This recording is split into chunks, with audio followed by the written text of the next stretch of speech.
Before going into Cricut Design Space, we're going to want to print all of our textures. So I went into my textures and opened all of the different types and printed them on my LaserJet printer with black ink. You will want to print 6 of the wall textures, 2 of the roof textures, 1 of the porch texture, and then 1 of the ground texture on 8.5 by 11 sheets of paper. I'm printing each of these with my LaserJet printer, but you can really use any printer that has black ink. At the end of the day, the colors are going to be up to you. I used an array of browns for all of the textures. Once you have everything printed, we can move over to Cricut Design Space.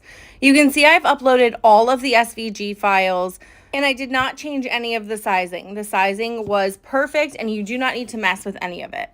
All I'm doing is spreading everything out throughout my canvas so that I can see all of the pieces. I did change the color of those 2 pieces to white.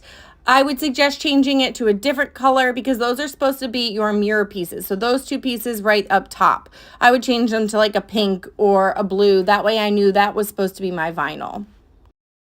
Now, as you can see, a lot of these pieces have a part that says basic cut. We need to go through and change all of those basic cuts to score lines and then also hit attach on each piece. You'll see later in the project, I forgot to do this with one of the pieces and I ended up cutting my entire project, and so I had to recut that one piece. So it is very, very important to go through, make sure you change all of those basic cut lines that are just lines to score lines, and then attach it back to the piece so that all your pieces are scored. Once all your pieces are scored, you can send it to your machine. And what I did was I changed any of the sizing that needed to be changed from 12 by 12 to 8.5 by 11. That way it was going to be cut on that textured paper. I'm leaving my parchment at the 12 by 12 because I'm actually going to cut it on parchment paper so I can adjust the size. But if your vellum is only 8.5 by 11, make sure you change it. So I just went through and made sure everything was the correct size before I sent to my machine. And then I started cutting. Make sure for any of your textured papers, you're aligning that up in the corner. We're not doing a print and cut here, so you don't need to worry about anything with that.